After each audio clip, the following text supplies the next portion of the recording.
Existen personas que tienen una personalidad que caen muy bien. Mi mamá diría que son de sangre liviana, así diría mi mamá.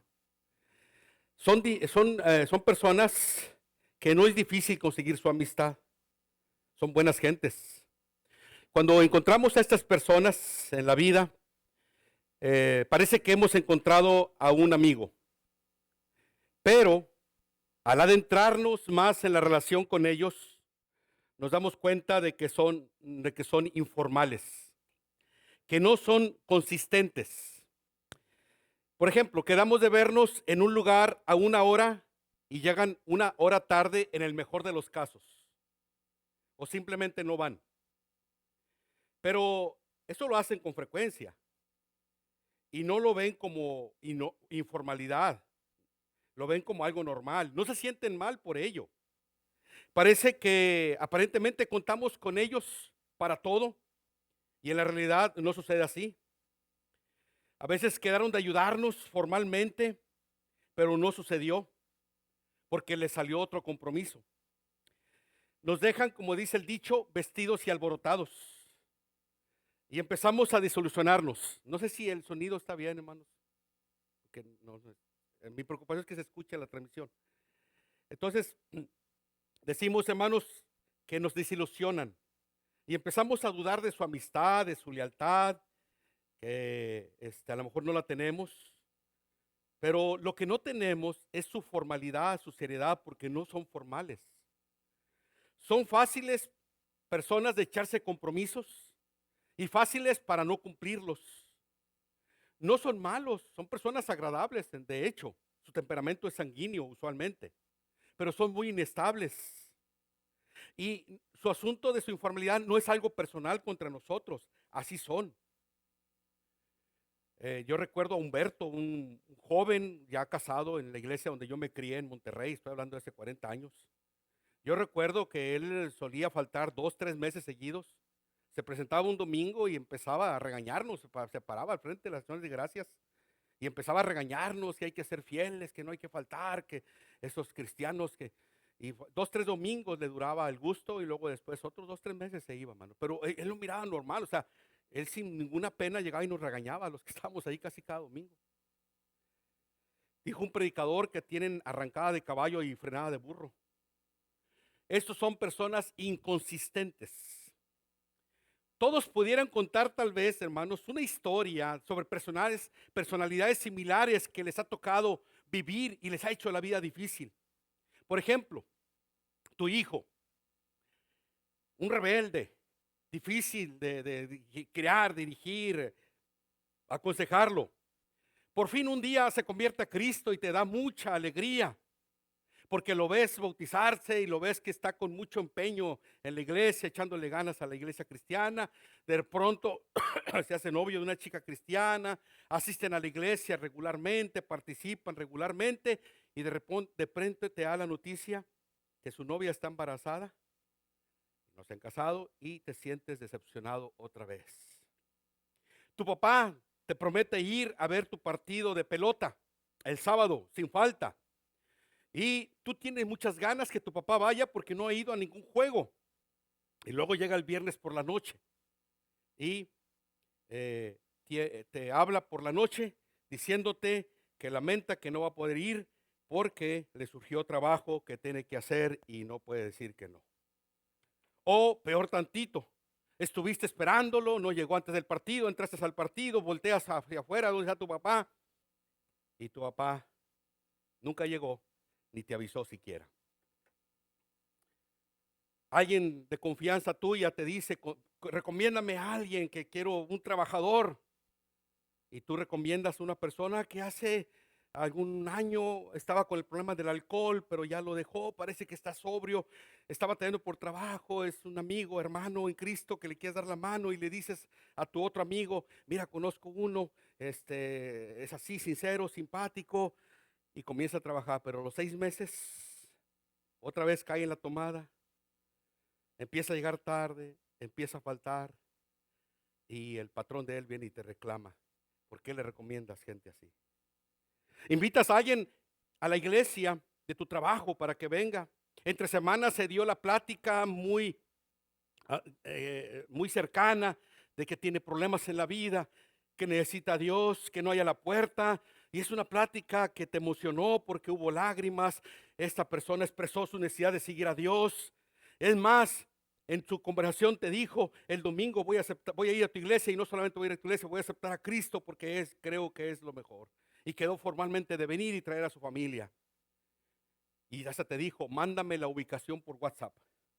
Llegó el domingo y estás en el templo esperándolo, y te sales para que si llega por ahí te vea y que te ubique dónde está el templo.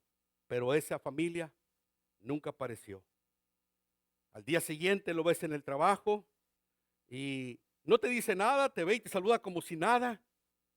Y entonces le dices: "Sí, te quedé esperándote, me dijiste que ibas a ir", muy formalmente. Dice: "Sí, pero mi esposa estaba cansada y mejor no fuimos". Toda la emoción y todo lo que tenía pasó rápido. Estás a cargo de reclutar voluntarios para la guardería de la iglesia. De pronto aparece una voluntaria muy entusiasta y muy sincera y dice: "Yo he trabajado con niños, los niños son lo máximo para mí, es un ministerio que he estado pidiéndole a Dios, aquí está la respuesta". Y el domingo te emocionas porque vas a tener una persona nueva, le vas a instruir, le vas a decir cómo están las cosas ahí, pero no se apareció, no te llamó por teléfono y te sientes molesto en el fondo, molesta, y los padres también. Estos son casos de personas inconsistentes. Tienen arrancada de caballo, pero parada de burro. ¿Qué haces con la gente poco fiable e inconsistente? Estamos en la serie, hermanos, cómo llevarse bien con personas difíciles. Y aunque es lo inconsistente, en lo que yo he aprendido en la vida, no es una mala persona, es una buena persona, pero es una persona muy informal. Es una persona que no tiene seriedad. Es una persona que no puedes contar con ella. Aunque te lo diga y te lo firme ante notario, no te va a cumplir. Y en la vida nos encontramos así. Y estamos con esa serie, cómo llevarse bien con personas difíciles, basado en el texto de Romanos 12. Si es posible, en cuanto depende de ustedes, están en paz con todos. Hoy toca el tema, hermanos. El tercer sermón de esta serie se llama Alentando a los inconsistentes. El apóstol Pablo escribió, hermanos, esta frase en 1 Tesalonicenses 5. También les rogamos, hermanos, que amonesten a los ociosos, que alienten a los de poco ánimo. Alienten a los de poco ánimo.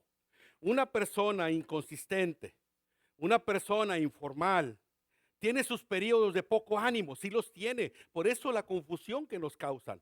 Muestran de pronto un deseo de hacer muchas cosas, de apoyar mucho, pero de pronto ya no lo tienen. Esas personas de poco ánimo, Pablo nos da el consejo de tolerarlas y trabajar con ellas, no desecharlas.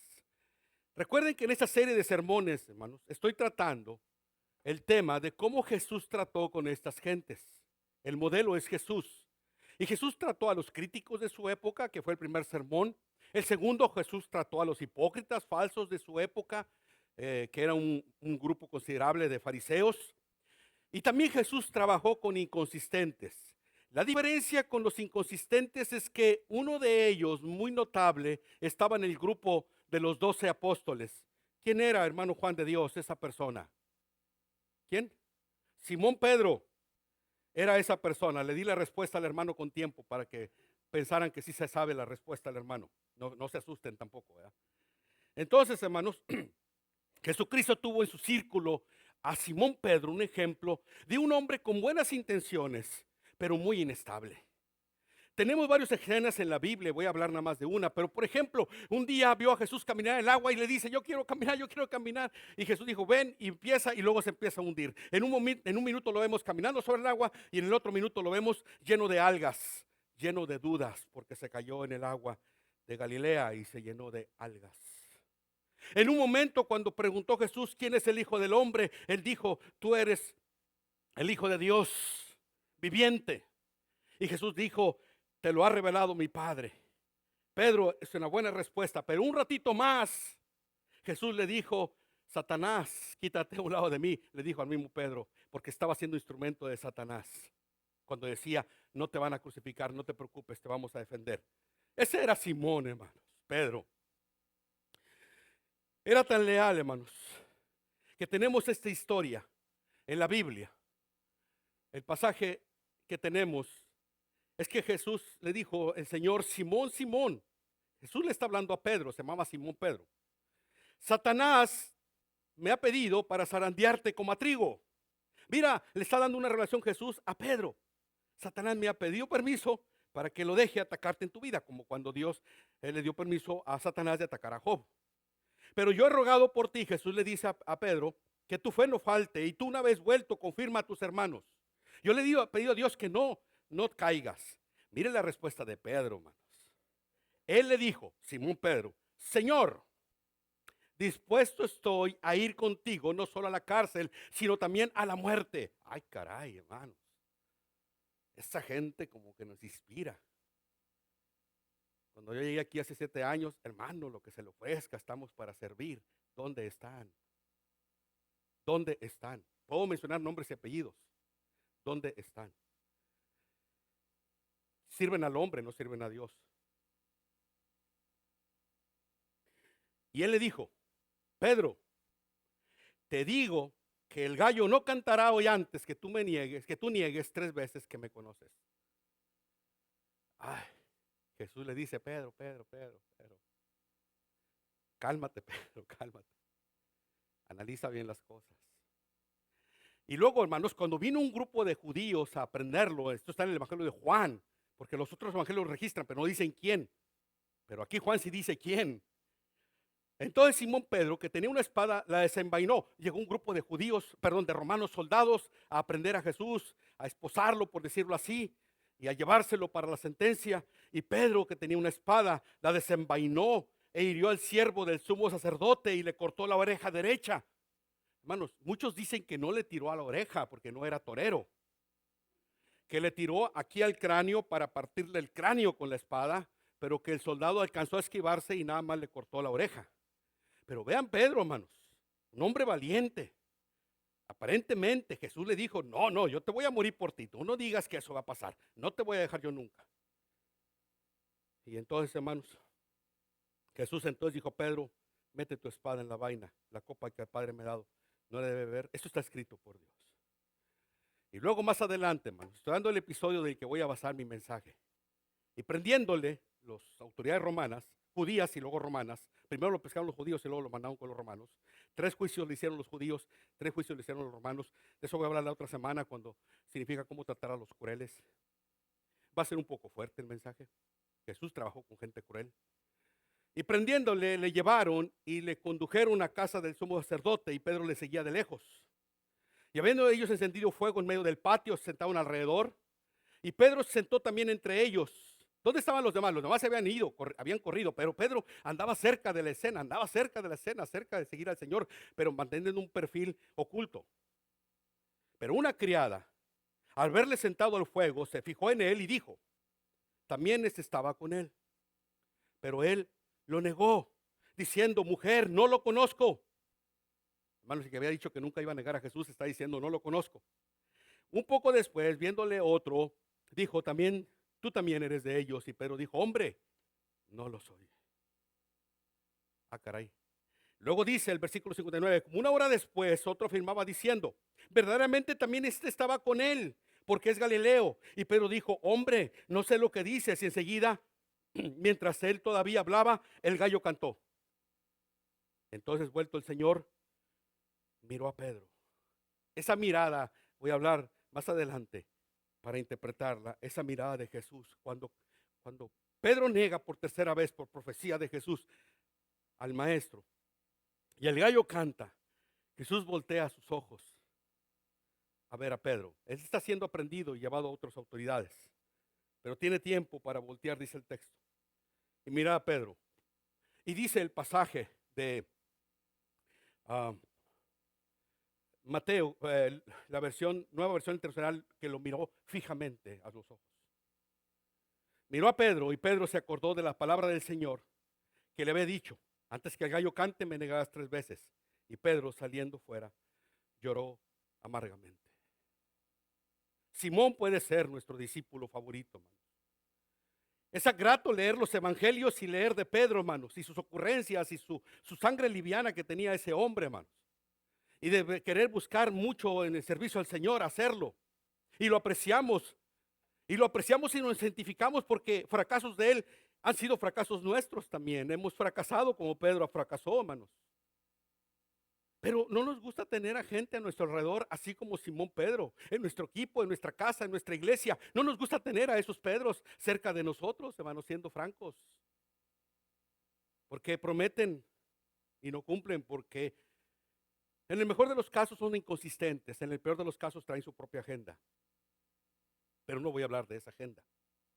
Voy a hablar de los inconsistentes que tienen buena intención, pero no lo hacen. ¿Cómo trató Jesús a Simón, hermanos? Pedro. Y lo animó para superar su inestabilidad. Jesús era un líder excepcional que ayudó a personas como Simón. No ayudó a todos porque no todos quieren ayuda. Judas no lo ayudó, no pudo ayudarlo porque Judas no quería ayuda. Y puedo mencionar otras personas que lo buscaron pero no querían ayuda. Querían otras cosas pero no querían ayuda del maestro. Y lo disfrazaban, obviamente. Pero a la gente que quiso como Pedro, Jesús lo moldeó como líder excepcional que fue Jesús y los transformó. Y logró de Pedro, Jesús, sacar su máximo potencial y ser una persona de influencia en la primera iglesia que existió, hermanos. En el libro de los Hechos, que es la primera iglesia de la historia. Simón Pedro era su nombre completo. Pero miren varias cosas que Jesús logró en Pedro. Jesús le dijo, te voy a dar a ti las llaves del reino. Se lo dijo a él, entre los 12 apóstoles. No se lo dijo a nadie más. Jesús tenía un círculo íntimo de 3 apóstoles. Tenía 12, pero 3 eran el círculo íntimo. Y en 3 pasajes lo vemos muy claramente. En el Getsemaní fueron los únicos que apoyaron a Jesús a orar. En el monte de la transfiguración fueron los únicos que estuvieron ahí, como Moisés y Elías, Jesús y ellos 3. Y cuando resucitó a la hija de Jairo, fueron los únicos 3 que entraron al cuarto donde estaba la niña muerta. Estos 3 eran Jacobo, Juan y el apóstol Pedro. Fue Simón Pedro el que predicó el primer sermón, hermanos, cuando la gente vino a Cristo. Todavía la iglesia no se inauguraba, se inauguró con un sermón de Pedro en un día domingo y 3,000 personas aceptaron a Cristo y fueron bautizadas.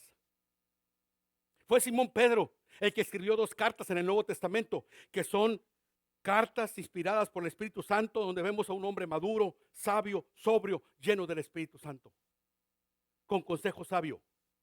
Un hombre tan inestable como era, tan inconstante y tan informal, Jesucristo no lo desechó, desechó a otros, porque no vio esperanza. Pero la gente que vio potencial y que vio esperanza, les invirtió tiempo y les invirtió confianza y logró de ellos hacer hombres de Dios. Hay varias lecciones de cómo Jesús se relacionó con Simón Pedro, hermanos, que deberían ayudarnos a nosotros a responder cuando hay gente alrededor de nosotros que es inconsistente, que es informal. A veces en el mismo círculo de la familia tenemos esas personas muy cerca de nosotros.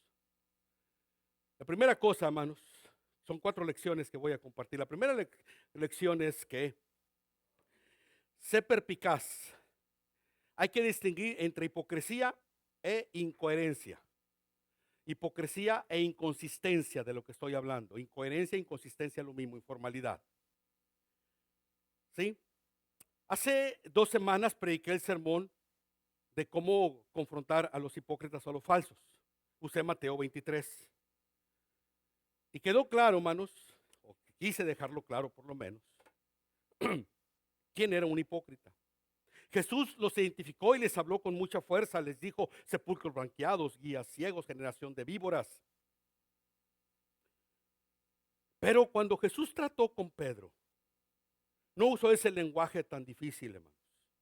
Fueron palabras más positivas y más amables las que usó Jesús para Pedro en la relación con las que usó Jesús con los fariseos de su época. Le dijo a Pedro en una ocasión en Mateo 16, tú eres una roca y sobre esta roca edificaré mi iglesia y a ti te daré las llaves del reino. Y todo lo que ates en la tierra será atado en el cielo, lo que desates en la tierra será desatado en el cielo. Jesús fue tolerante con Pedro, con su incoherencia, con su inconsistencia. Pero con la hipocresía de los fariseos de su época, él no fue así. Hay que discernir en la vida, hermanos, quién realmente quiere y quién no. ¿Cuál es la diferencia? Un hipócrita es alguien que deliberadamente usa una máscara para ocultar su verdadero yo. La persona inconsistente es una persona transparente. Está equivocado, pero es transparente, es sincero. El hipócrita realmente no tiene la intención de hacer lo correcto. No, no tiene, aunque lo diga, no lo tiene, no es cierto. Sus motivos son malvados, egocéntricos. La persona inconsistente tiene buenas intenciones, pero no las cumple. No es maloso. El hipócrita tiene un corazón duro y no siente remordimiento por sus actitudes pecaminosas. Las personas inconsistentes lamentan profundamente su fracaso. El hipócrita es muy difícil de cambiar. Es muy difícil porque es un profesional de la máscara. La persona inconsistente es más maleable y tiene más probabilidades de transformarse en un siervo firme si se le da la guía y la oportunidad. Y Jesús pudo diferenciar en Pedro que no era un hipócrita, era un inconsistente. Esta es la diferencia entre Simón Pedro y Judas Iscariote, que viene a colación. Cuando Judas traicionó a Jesús, era un hipócrita de corazón duro, que disfrazó sus verdaderas intenciones y lo traicionó con un beso. Su vida terminó en desastre. Pedro era un discípulo apóstol bondadoso, pero poco confiable, a quien Jesús moldeó su carácter en un carácter firme que pudo liderar la iglesia primitiva en sus años de formación. Si lee el libro de los Hechos, 28 capítulos, la mitad del libro está dedicado a Pedro. O sea, es del Señor Jesucristo la obra, pero Pedro es el protagonista que Dios usó al inicio de la iglesia. Pedro es el protagonista principal. Se necesita un verdadero discernimiento para saber cuándo sacudirse el polvo de los pies y distanciarse de alguien y cuándo acercarse con alguien y animarlo con paciencia. Se requiere discernimiento. ¿Con quién estás perdiendo el tiempo y con quién lo estás invirtiendo? Solo podemos orar para que Dios nos dé discernimiento y podamos hacer esta labor. Segundo, ser realista. Algunas personas son más susceptibles a caer que otras.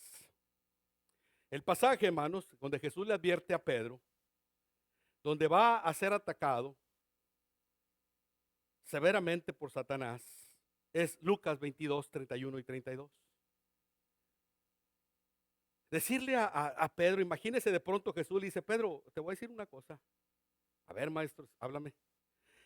¿Sabes que Satanás me ha pedido que te va a dar una revolcada? Me ha pedido permiso.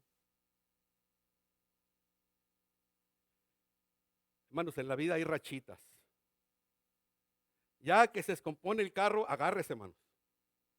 Va a visitar todo, va a conocer todos los talleres de Piedra Negra, buscando presupuesto. Ya que le empieza a doler algo, hermanos, agárrese porque se va a hacer complicada la situación. Ya que empieza a haber problemas, hermanos, en el matrimonio, agárrese, hermanos, porque viene lo bueno. Y a veces uno piensa, cuando Jesús le dice al maestro, a Pedro, el apóstol, le dice: va a venir esto sobre ti, Pedro. Podemos pensar que no es eso un mal líder que le diga a uno de sus miembros que va a fracasar. ¿No sería mejor que Jesús le proyectara un mensaje optimista, una imagen positiva de sí mismo? No debería decirle: Pedro, pero mira, tú eres victorioso y tú no vas a sucumbir. No era mejor estrategia de Jesús, pero Jesús era, antes que motivador, Jesús era muy sincero, hermanos. Una de las cosas por las que Jesús inspiró a la gente a la grandeza fue su realismo con que veía las cosas. Después de todo, hermanos, el realismo es lo mejor, aunque no nos agrade. Si a mí el doctor me dijo que yo no tenía nada en un dolor que tenía aquí, y por años viví con eso, que no era nada, y por fin encuentro un especialista, a los 2 años me dice, tiene un cáncer, oiga, si hace 2 años se le ha atendido, usted se hubiera liberado. Era mejor haber oído esa realidad hace 2 años, aunque no me gustara, que oírla 2 años después cuando ya no se puede hacer nada. Jesucristo tenía ese realismo de decir el diagnóstico tal como era, de una manera muy objetiva. Conocía el temperamento y la personalidad del apóstol Pedro, conocía su pasado y sus debilidades de Pedro. Y así como Dios le había dado permiso a Satanás para atacar a Job, el diablo astuto también recibió permiso para atacar a Pedro individualmente. Jesús sabía que en algunas horas Simón Pedro experimentaría una presión mayor que la que jamás había experimentado en su vida. Pero Jesús fue muy franco y le dijo, Simón, Satanás te zarandeará como a trigo y fracasarás. Aunque Pedro le había dicho, estoy dispuesto a ir contigo no solo a la cárcel, sino también a la muerte. Mire, Pedro dice, yo quiero hasta morir por ti, Señor, si es necesario. Y Mateo 26:33, que está en el medio de los 3 versículos, dice, respondiendo Pedro, le dijo, aunque todos se escandalicen de ti, yo nunca me escandalizaré. Cuando Jesús le dice a Pedro, Pedro, va a venir esto y me vas a negar, y 3 veces, no una vez. Dice, Señor, yo estoy dispuesto a morir por ti. Tú estás diciendo cosas fuera de lugar, Señor. Yo me conozco a mí, por Jesús, no te conoces, por eso te estoy diciendo. Y hasta dijo en Mateo, agrega esta frase, aunque todos los 11 de restantes se escandalicen, yo seré el único que me mantendré contigo. Esto es tema para otro sermón, la demasiada confianza en sí mismo. Pablo dice que está firme, mire que no caiga. Y él le dijo, Pedro, te digo que el gallo no cantará hoy antes que tú niegues 3 veces que me conoces. Tenemos que ser realistas, hermanos. Hay cosas que nosotros no vemos en nosotros, por eso voy a hablar al final, en mi ilustración final. Hay cosas que son puntos ciegos para vernos a nosotros. Y a veces esos puntos ciegos ni siquiera otras personas las pueden ver, solo Dios. Pero es cierto, hermanos, como es mi punto que estoy tratando, hay personas que son más susceptibles a caer que otras. 3 tipos de personas son más susceptibles a caer. Las de temperamento sanguíneo, hermanos. El temperamento sanguíneo, que es un temperamento de una personalidad muy extrovertida. Personas que caen muy bien, tienen sangre liviana, son más propensas a vacilar que otras. Tienen muchos altibajos, hermanos. Esas personas por su temperamento. De pronto te ven y te saludan y te abrazan, te disparan una coca. Y luego en otra ocasión te ven y ni siquiera te saludan, no te conocen. Un minuto están emocionados, otro minuto están aburridos. Y se desaniman fácilmente. Son leales, pero esa lealtad no dura mucho tiempo. ¿Lo ha visto en los hijos, hermanos? ¿Sí lo ha visto en sus hijos? No. Nada más yo tengo hijos humanos, los demás no tienen hijos humanos. Los trajeron de Marte, Júpiter. Bajo presión, hermanos, hay personas que están en situaciones de presión, son más vulnerables a la inconsistencia. Un cristiano en un trabajo o presión es más propenso a tropezar que quienes se desenvuelven en un entorno más tranquilo. El joven que solo convive entre jóvenes no cristianos vive lo que se llama la presión de grupo y está propenso a fallar. En un entorno no hubiera caído para experimentar el vapeador, o ¿cómo se dice, Juan? ¿Cómo se llama? No, vapeador, Juan. Pero en la presión de grupo entraron a probar esa cosa, a ver a qué sabe. Los cristianos nuevos, hermanos, son propensos a la inconsistencia porque provienen de un entorno que no conoce a Dios y por novedad de entrar en el cristianismo han sido presionados por sus compañeros o familia, hermanos, que no son cristianos. Es bueno decirle a la persona antes que se va a bautizar, que viene de un entorno del mundo, decirle, no esperes ser un perfecto. A veces vas a tropezar y a caer, pero levántate porque Dios todavía te ama. Esto es como un bebé cuando empieza a caminar, hermanos. Tiene un año de vida y da sus primeros pasos y lo celebramos y lo aplaudimos y a veces hasta se graba para mandarle a la abuela el video. Pero el niño se va a caer, hermanos. Apenas está aprendiendo. Y tú no le vas a decir, mira hijo, me decepcionaste porque te caíste. Así que de aquí en adelante tú no vas a caminar nunca en la vida. Me decepcionaste, pensé que ibas a caminar y que nunca te ibas a caer. Así que hijo, me he decepcionado, tú nunca vas a caminar en la vida. No te voy a dejar caminar porque te caíste. No, es parte de que se van a caer, que se van a dar golpes. Por eso hay que comprarles un casco de fútbol americano a esa edad, hermanos. Tú lo animas a que se levante, lo animas a que siga caminando. Levántate, no pasó nada. Sigue caminando. Pero si un niño de 5 años se está cayendo constantemente, te preocupa porque tiene un problema grave. Que los cristianos nuevos que empiecen a caminar tengan sus dudas, sus momentos de incertidumbre, su deseo de volver atrás, sus caídas y fallos, es algo normal. Pero ya no se tolera tanto cuando uno es viejo en la fe, como es el caso mío, que soy un viejo en la fe. No estoy perfecto, sigo cayendo, pero no con las mismas cosas que cae un nuevo. Bueno, tercera lección, hermanos. Sé honesto. Es necesario confrontar la inconsistencia. Miren lo que dice Mateo. ¿Cómo lo dice Mateo este relato? Un poco después, acercándose los que por ahí estaban, dijeron a Pedro, verdaderamente también tú eres de ellos, porque aún tu manera de hablar te descubre, tu acento. Entonces él comenzó a maldecir. Esto no lo dice otro evangelio. Dice que Pedro, para que le creyeran que él no era un discípulo de Jesús, empezó a echar maldiciones. A decir, no voy a convencerlos hasta que no me porte como ellos. Tráeme un foco y un poquito de crico para que vean que no soy de ellos. Déjame aquí que me vean para que vean que no soy cristiano. Que no me estén diciendo ya que soy cristiano. Bueno, eso dice el original griego. Aquí dice que maldijo.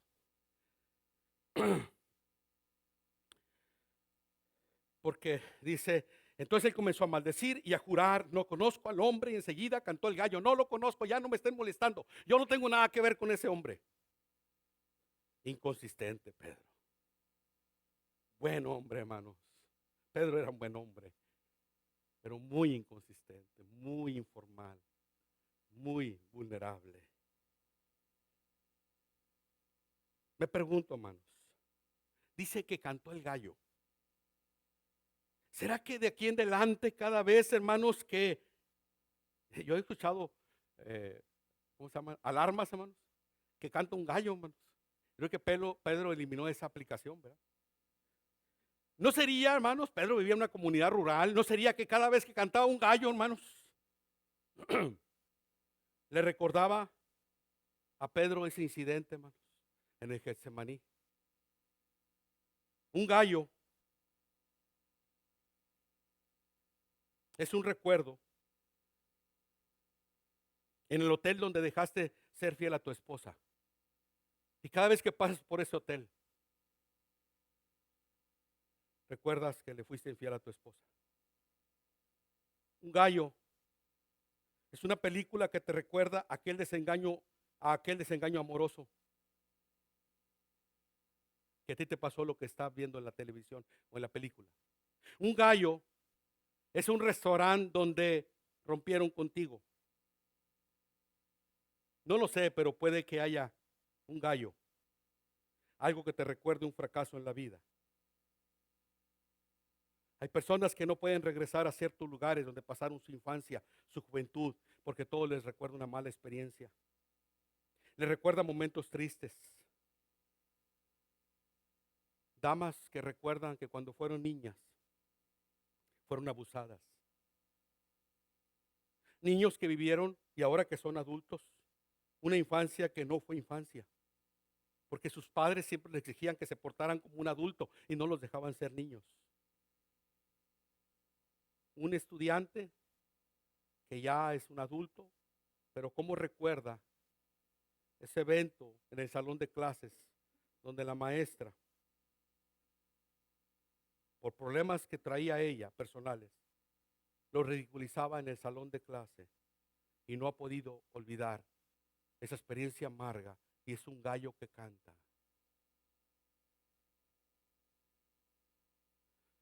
Dice el texto sagrado, hermanos, después de que cantó el gallo, miren lo que dice Lucas, en la versión, estoy usando diferentes versiones, especialmente Lucas y Mateo. Entonces, si ya cantó el gallo, vuelto el Señor, miró a Pedro, y Pedro se acordó de la palabra del Señor que le había dicho antes que el gallo cante, me negarás 3 veces. Vuelto el Señor, miró a Pedro. Yo me imagino que Jesús iba así escoltado por los soldados, y cuando canta el gallo, ya había visto a Pedro y voltea. Y dice la versión, nueva versión internacional de Lucas, y lo miró fijamente. Esa mirada voy a hablar un poco de ella. ¿Qué tipo de mirada fue? Porque mi mamá con los ojos nos mandaba. Con los ojos nos daba chanclazos. Mi mamá. Nada más de la mirada así que ni Superman la tiene, me la aventaba mamá y ya sabía el show que venía en la casa. Ya. No tenía ni qué pellizcarme. Ya venía el apocalipsis a mi casa. Ya sabía lo que me esperaba.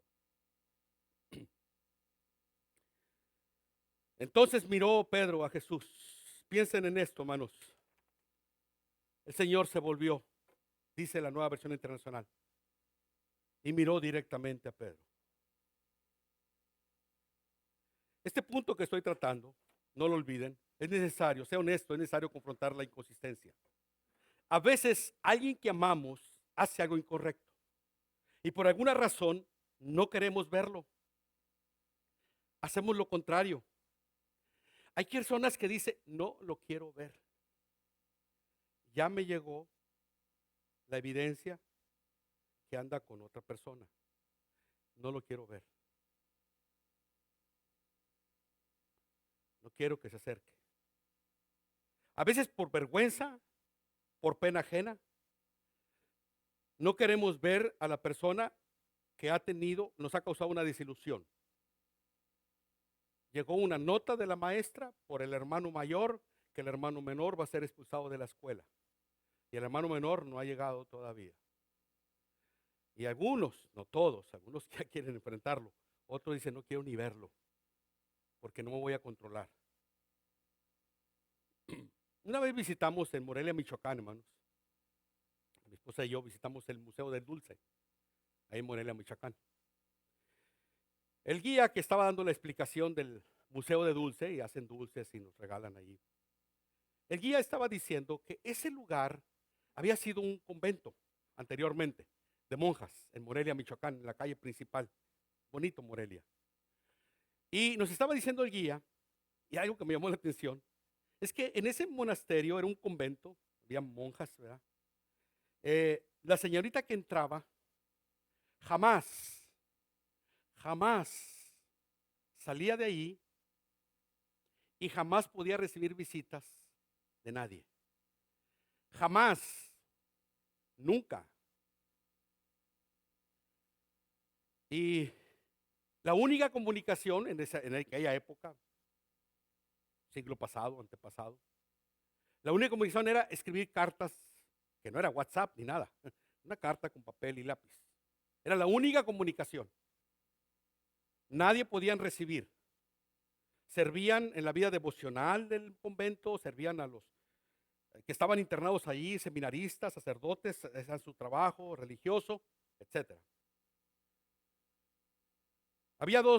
Cuando ella moría, había dos posibilidades. Que la sacaran para mandarla el cuerpo muerto ya a la familia, si la familia lo exponía para sepultarlo, o la familia a veces decidía, no queremos el cuerpo, sepúltenla ahí mismo, había lugar ahí para sepultar. Pero nos dijo el guía algo que fue lo que quiero mencionar y que va con mi sermón. Dice que la mayoría de las señoritas que internaban ahí venían embarazadas. Por varias razones se sabe, hay fetos que demostraron eso en las excavaciones que hicieron y otros documentos que encontraron. En la época porfiriana, hermanos, en la época porfiriana eso era muy serio. ¿Sí? Que una muchacha de la familia estaría embarazada. En la época porfiriana, calle boca, hermanos, calle boca, calle boca. La familia se sentía tan avergonzada, nos decía el guía, de la hija que le salió mal, que no la querían volver a ver, y ahí está mi punto, no querían volver a verla en la vida. porque había desilusionado a la familia y la metían al claustro en contra de su voluntad y ella era obligada a una esclavitud por autoridad de los padres sobre la hija. No querían verlo, jamás a la hija otra vez. Desilusionaste a la familia, avergonzaste al hogar. El apellido ha sido manchado, de la familia Escárcega, de la familia Alemán. Jesús actuó diferente, hermanos. Cuando vio que Pedro falló, dice el texto sagrado, hermanos, miró a Pedro. Jesús pudo haber fingido, no escuché nada, Pedro, no escuché nada, no te preocupes, yo no escuché nada. Ni sabía que estaba Pedro ahí. Él pudo haber hecho de sí. Que se pudo haber hecho de la vida gorda o de oídos sordos, vista gorda, perdón, o oídos sordos. Pero a Jesús le preocupaba más el futuro de Simón, hermanos, que su propio bienestar del maestro. Porque después de todo, los humanos queremos evitar problemas a toda costa. Quiero evitar meterme en problemas. Esa es la naturaleza humana. Y hasta cierto punto creo que está bien, pero no siempre es así. La vida nos obliga a veces a tener que meternos o la cosa va a empeorar. Jesús se gira yendo con las autoridades, escoltado, gira su rostro, busca a Pedro y le manda una mirada a Pedro. Para asegurarse, Pedro, Pedro, estoy consciente de lo que te dije y de lo que está pasando. Ahora, ¿qué clase de mirada le mandó Jesús, hermanos? Le dijo una mirada llamada, como dice la esposa, al esposo, te lo dije, y con el dedo así, hermanos, índice flamígero, ¿verdad? Te lo dije, te lo dije. Ay. O un asco total.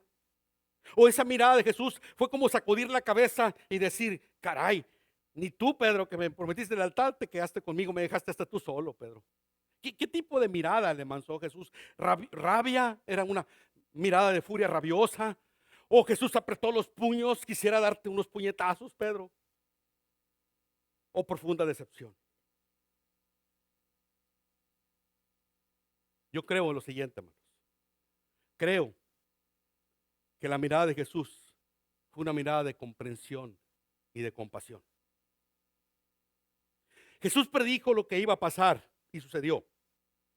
No le sorprendió a Jesús, le sorprendió a Pedro.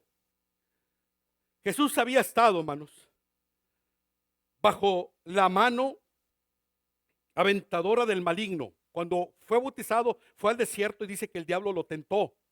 Jesús sabía lo que era el diablo y las tentaciones del diablo y el poder del diablo. Él estuvo allí enfrentando por 40 días en ayuno en el desierto a Satanás, un sabio astuto y despiadado que destroza a quien lo deja, hermanos, entrar a su vida. Jesús conocía el corazón de Simón y sabía que Simón era bueno en el fondo, pero que tenía un problema, la inestabilidad, la inconsistencia. Pero no era un hombre malo, hipócrita, que tenía una agenda oculta y que decía una cosa y hacía otra. No, ese no era Pedro, hermanos. No era un fariseo. Pedro era un buen hombre, un apóstol que Jesús sabía que si lo restauraba iba a ser de él una potencia para la iglesia, hermanos.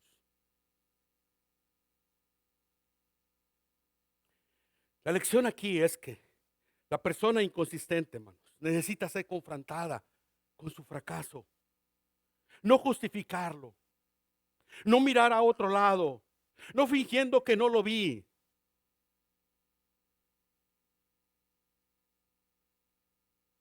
Si es alguien que amas, no lo justifiques. Si hay un hermano amado de la iglesia, que es un pilar en la iglesia, y lo veo salir de un hotel con una mujer que no es su esposa, yo puedo voltear y hacerme que no vi nada.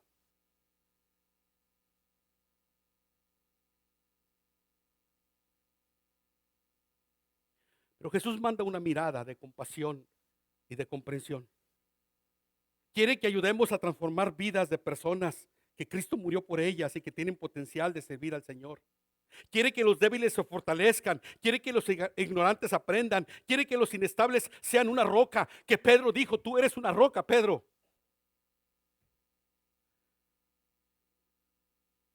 Aprendieron los apóstoles de los fracasos que cometieron. Pero la mirada de Jesús fue determinante en ayudar a Pedro a entender que estaba mal y que tenía que cambiar. El contacto visual siempre establece una relación. Le decimos a los hijos, cuando algo está pasando y creemos que nos está mintiendo, le decimos a los hijos, mírame a los ojos y dímelo mirándome a los ojos. Dime que no lo rompiste tú. La esposa que confronta al marido, mírame a los ojos y dime que esa muchacha no anda alborotada contigo. Y la mirada muchas veces no miente, hermanos. Cuando miras a los ojos de alguien profundamente, significa que tienes una relación, es un acto de cercanía.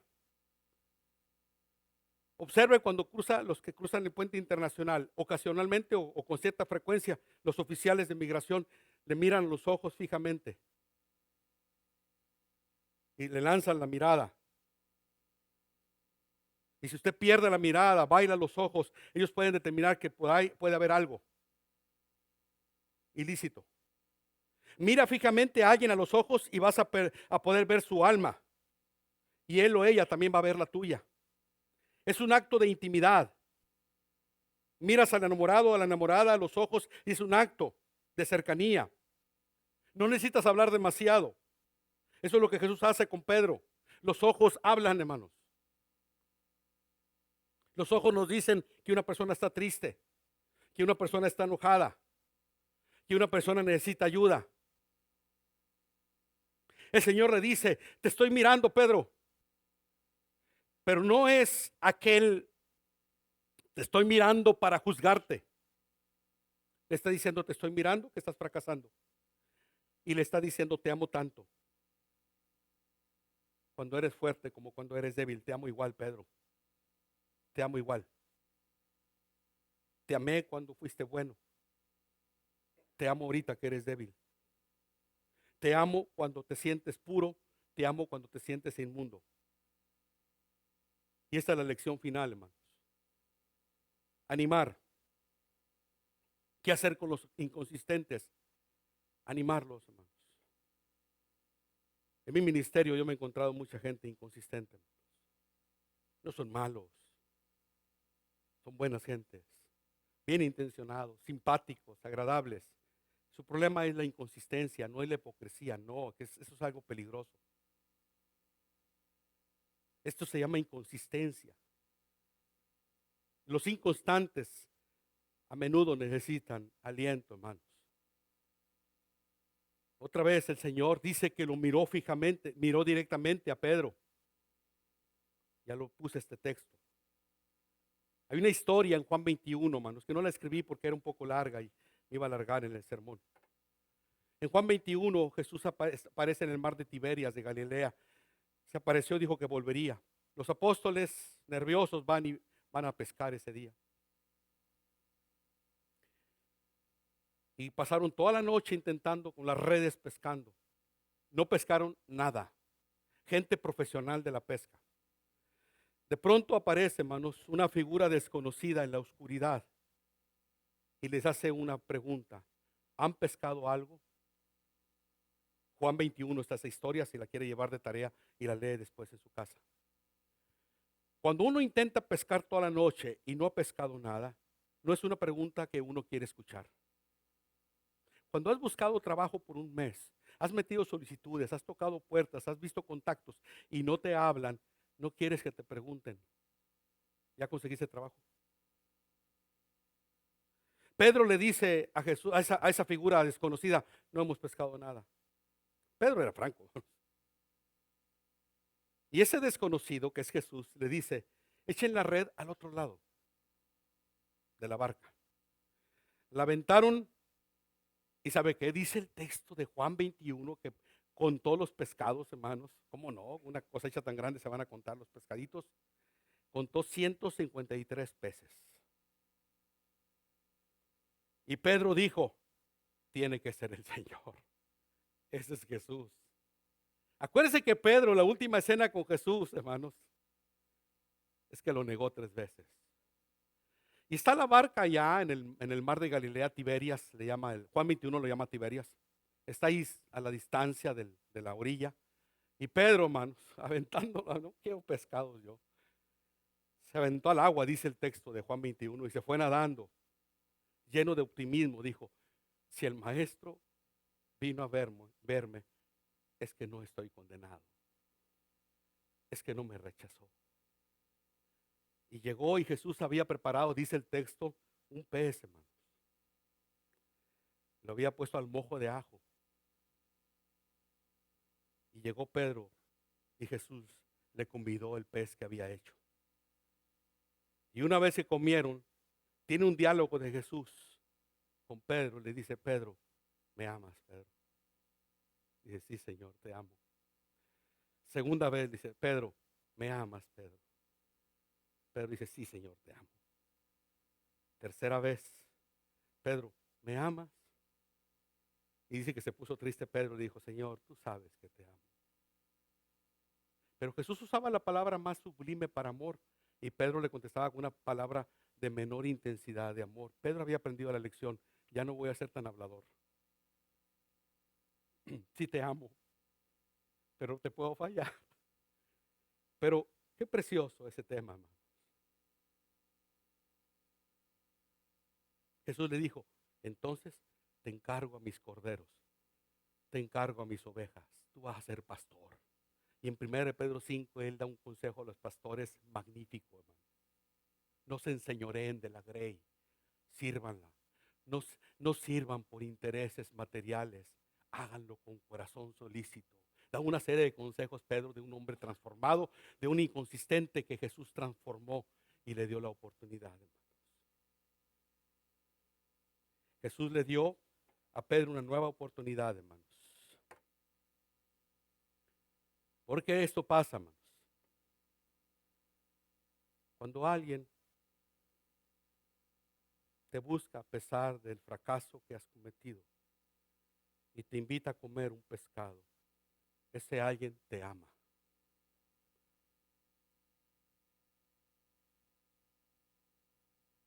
Cuando una de mis sobrinas salió embarazada, mi hermana la corrió y la mandó a la calle literalmente.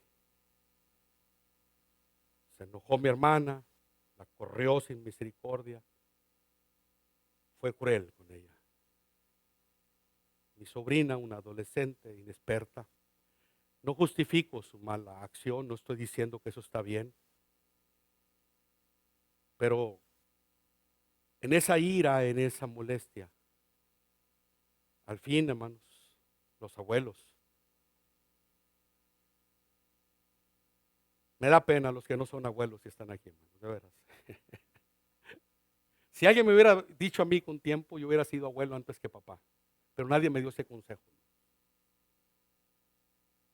Mi mamá, la abuela de mi sobrina, se va por las calles a ver dónde está mi sobrina, ahí en el barrio, en Monterrey.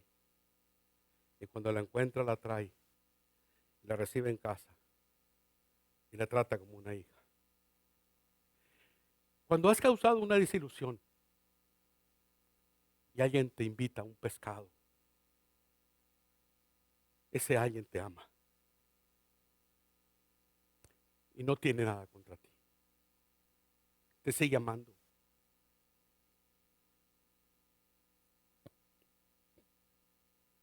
Hay una herramienta, hermanos, de psicología cognitiva que los científicos han descubierto y se usa mucho en grupos de autoayuda. Se llama las 4 ventanas o los 4 cuadrantes. Le llaman la ventana de Johani o Johani, así se le llama. Porque es la abreviatura de los dos nombres de los dos científicos que descubrieron esto, Joseph Luft y Harry Ingham. ¿Cómo se llama? Johari, así se llama esta ventana, o Johari.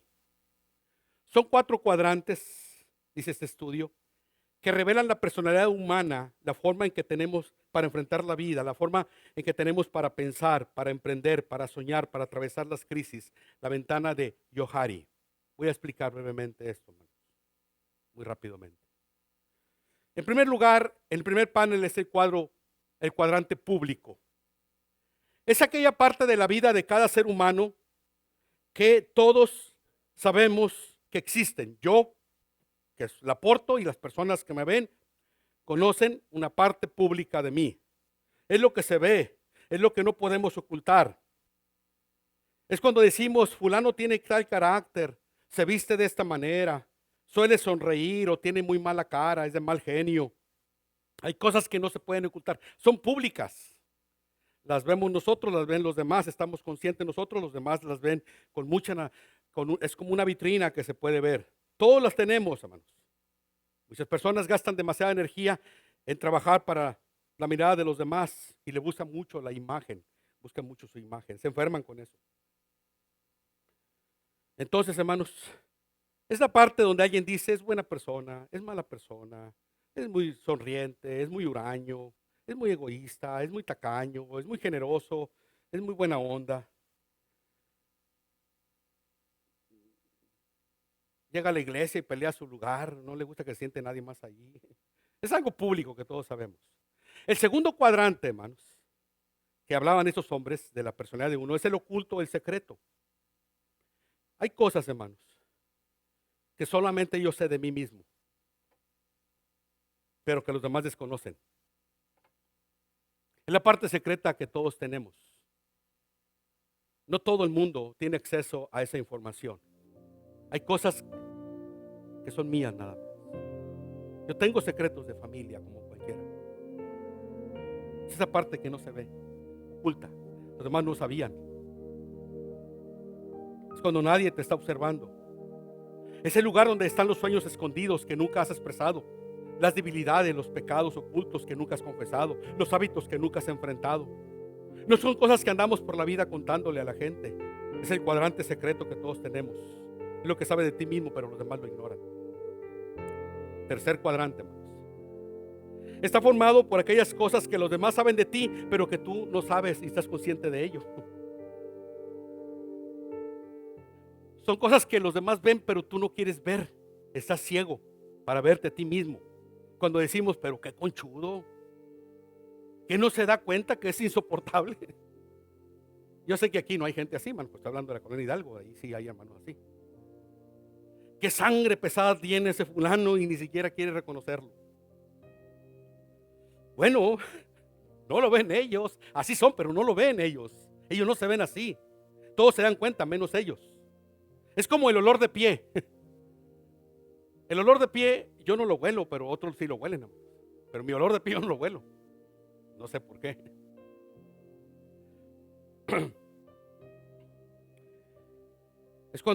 Es cuando necesitamos de verdaderos amigos que nos confronten y nos ayuden a ver esos puntos ciegos y que te digan cómo eres, que no siempre te estén dando palmaditas y te estén diciendo que todo va bien cuando en realidad no va bien, las cosas no van bien. No es cierto, no va bien. Hay un cáncer ahí, hay un problema serio ahí.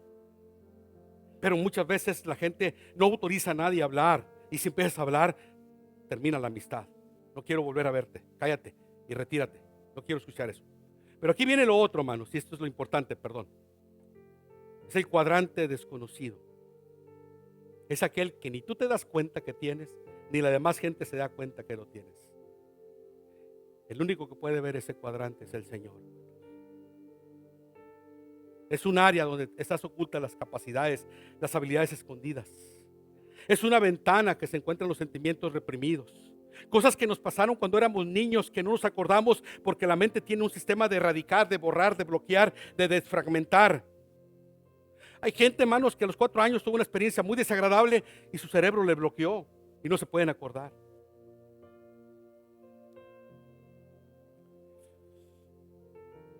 Es ese punto, hermanos, que Jesús vio en Pedro. Dijo, Pedro, me vas a negar. Entiéndeme, escúchame, me vas a negar. Pero yo estoy aquí. para apoyarte. Que Satanás no te gane y te lleve al infierno. Yo he rogado y estoy contigo, Pedro.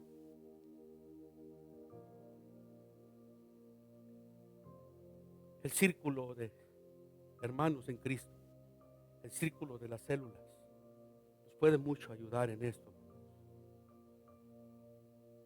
Ayudarnos unos a otros.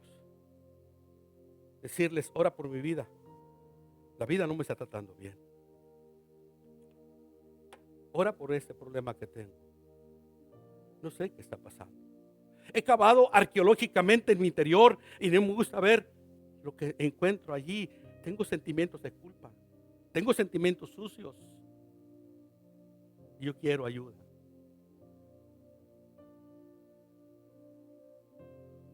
Y Jesús, hermanos, entra.